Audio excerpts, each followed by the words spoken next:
जनाब, ये मेव एसटी आरक्षण तहरीक क्या है? हमारे इलाके के लोग जानना चाहते हैं ये क्या है। जी बिल्कुल सही बात है। अभी तक हमारे मियो भाइयों को इसके बारे में बहुत कम जानकारी है। आरक्षण देश में 3 तरह का होता है। जब संविधान बना तो संविधान में धाराएं बनी। 340 में ओबीसी का आरक्षण था, 341 में शेड्यूल कास्ट का आरक्षण था और 342 में शेड्यूल ट्राइब का आरक्षण था। और ये जो आरक्षण दिया गया, ये 1931 की जो जातीय जनगणना हुई थी उसके आधार पर जे.एच. हट्टन एक अधिकारी, अंग्रेज अधिकारी थे, उन्होंने 1935-36 में एक डिप्राइव्ड क्लासेस की लिस्ट बनाई थी जिसमें करीब 7000 जातियों का उन्होंने वर्गीकरण किया था।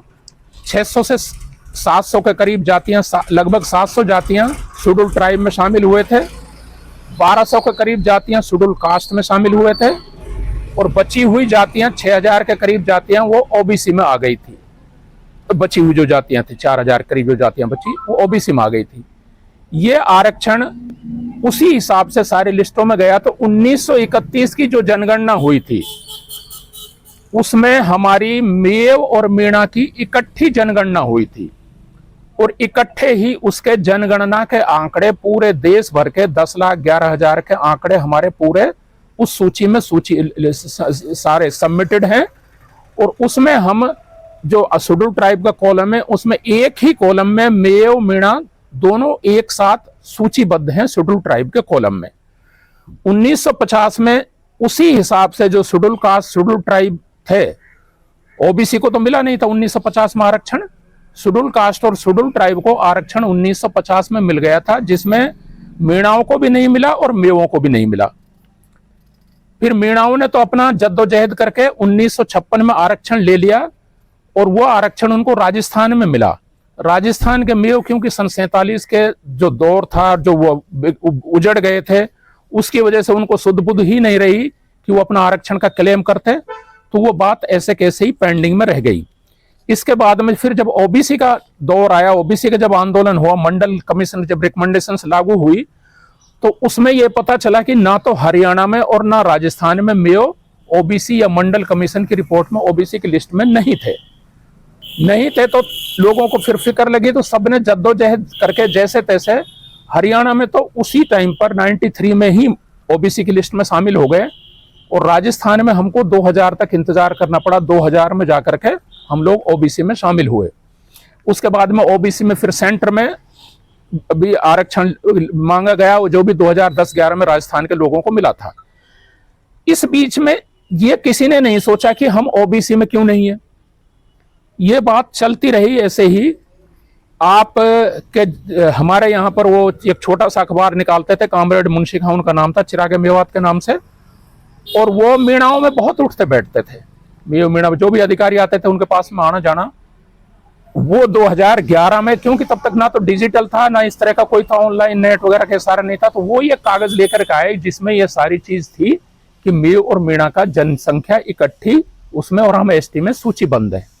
उसके बाद में राजस्थान में हमने 2012 से इसका तहरीक शुरू की मीणाओं के साथ में, और उस समय डॉक्टर किरोड़ी लाल वगैरह आए और उसको मेवात से बहुत वोट भी मिले, अपने अलवर ग्रामीण से भी, नगर से भी, राजगढ़ से उसकी घरवाली को जिताया, बहुत सारी चीजें चली, वो सारा इसी उस पर मिला। मीणाओं ने ये कहा कि आप लोग तो हमारे साथ में, क्योंकि उस समय गुर्जर आरक्षण चल रहा था, गुर्जरों का विरोध कर रहे थे, भाई मेव हमारे साथ में शामिल है, उनको मिल सकता है। तो ये चलता रहा। फिर 2013 में वहां पर भी राजस्थान में बहुत बुरी तरह से 167 सीटें बीजेपी जीत गई, मोदी वेव चल गई थी, तो वो बातें पेंडिंग में रह गई। पेंडिंग में चलने के बाद में वापस से फिर किसान आंदोलन आ गया, कोविड आ गया। 2022 में फिर से हमने वो शुरू किया, जब राहुल की यात्रा आई थी उससे पहले से वो काम शुरू किया था, और उस समय हमने उनको वहां पर सिकंदरा में एक ज्ञापन दिया था। वो तो सारे राजस्थान की सिविल सोसाइटी के लोग थे, वहां पर उनको खाली ज्ञापन दिया था, वहां पर तो कोई बात नहीं थी। जब वो अलवर आए 20 तारीख को, 20 दिसंबर को, वहां पर फिर उनसे दोबारा हमको टाइम मिल गया, तो मैंने उनसे उस दिन एसटी आरक्षण पर उनसे कहा कि हम इस पर बात करना चाहते हैं। और इस बीच में उनको एक लेटर भी लिखा था, गांधी से गांधी तक कर पूरा सारा उसमें हवाला दे करके। उस दिन जब उनसे बातचीत हुई तो वहां तक वो बात उन्होंने भी उस चीज को एग्री कर लिया था कि जब वहां पर हैं, क्योंकि उन्होंने पूछा चौकीदार मीणा, जमींदार मीणा और मेओ में क्या फर्क है, इस तरह की चीजें वहां पर हुई। 2023 में चुनाव हुआ तो फिर वापस से वो लोग हार गए और उनका डिफीट हो गई। इस तब तक भी हम ईमानदारी से 2022 तक भी हम ये उस नहीं थे कि हरियाणा के लोग इंक्लूडेड हैं या नहीं है, क्योंकि हमारे पास में इस तरह के आंकड़े नहीं थे। जब हम इसमें लगे रहे तो हमको फिर पता चला कि पंजाब के की जनसंख्या के मेव और मीणा के इकट्ठे आंकड़े उसमें सबमिटेड हैं हट्टन रिपोर्ट में। हरियाणा बना नहीं था तो इसलिए हरियाणा के नाम से तो मिले नहीं थे, तो पंजाब के आंकड़े थे। तो अब हमने फिर मुफ्ती साहब को और मौलाना साहब को तैयार करके यहाँ पर कई महीने से हम लोग इसमें लग रहे थे, इंटरनल अपना काम कर रहे थे। फिर हमारा यह था कि अब चुनाव आ रहे हैं तो हम इस मुद्दे को अपने को उठावें, क्योंकि हरियाणा में एसटी कोई है नहीं और मीणा भी राजस्थान के अलावा कहीं नहीं है, मध्य प्रदेश में भी नहीं है, मध्य प्रदेश में भी उनका आंदोलन चल रहा है। तो हमारा सिर्फ इतना सा कहना है कि हम एसटी में हट्टन रिपोर्ट से, क्योंकि अब तो जातीय जनगणना की बहुत बातें होंगी, जातीय जनगणना की रोजाना बात होगी, ये भी होगा कि 1931 के बाद में हुई नहीं है, उसी के आधार पर है, उसके आधार पर हम शेड्यूल ट्राइब में हैं। गुर्जरों को जब आरक्षण की मांग चली तो बाद में उनको एसटी में आरक्षण नहीं मिलने का सिर्फ एक ही कारण आया था कि वो एसटी में सूचीबद्ध नहीं है, वो चरवाहा वर्ग में सूचीबद्ध है और हम ऑलरेडी एसटी में सूचीबद्ध है। और हमारे तो सबसे बड़ा यह है कि इकट्ठा 10,11,000 का इकट्ठा जनसंख्या का आंकड़ा है। तो फिर हमने ये मुनासिब समझा कि हरियाणा में जब ये कॉलम अभी खाली भी है तो क्यों नहीं हम अपनी इस मांग को उठावें। नहीं तो फिर क्या होगा कि जैसे हमको पता नहीं था, 31 की जनगणना हुई, 50 में संविधान लागू हुआ, फिर ये तो ओबीसी आया, 2011 तक जब हमको खुद को पता नहीं था कि हम शेड्यूल ट्राइब हैं, तो आने वाली हमारी नस्लों को तो पता ही नहीं रहेगा।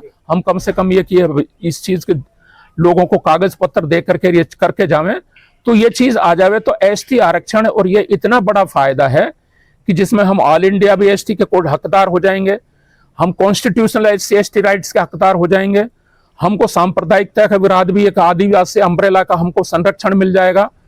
और यहाँ पर यदि जैसे ही हमको बेनिफिट मिल जाए तो सारा का सारा आरक्षण आपको मिलेगा हरियाणा लेवल का स्टेट गवर्नमेंट पर। तो इसके लिए हम जद्दोजहद कर रहे हैं, ये बात आप लोगों के पास लेकर के आए। इस मुहिम को सफल बनाने के लिए आपने किस तरह की रणनीति बनाई है? इस मुहिम को सफल बनाने के लिए हमने रणनीति तो बनाई थी कुछ, तो अब की बार अल्लाह की रहमत की बारिश ने हमें रोक दिया। शुरुआत में तो हमारा सीधी सी थी, जिस दिन हमने पहली बार नूह में जब हम इकट्ठा हुए बड़कली पे, हमने 9 अगस्त को आदिवासी विश्व आदिवासी दिवस पर इसको लॉन्च किया था। हमारा सीधा यह था कि हम उसके बाद से इमीडिएटली गांवों में जाने वाले थे, पर बारिश का दौर ऐसा चला कि गांवों में जाना ही दुश्वार हो गया। दूसरा हमारा वॉल पेंटिंग था, बारिश की वजह से वॉल पेंटिंग भी हमारी नहीं हो पाई। और हम चुनाव को मान रहे थे कि 5 अक्टूबर के बाद में अधिसूचना आएगी ईमानदारी से।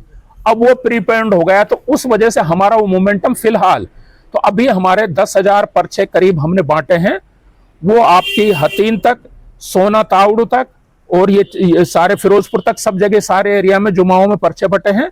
अब हम इसकी ये प्लान कर रहे हैं, क्योंकि अब वो टाइम तो बचा नहीं जब वहां जावे।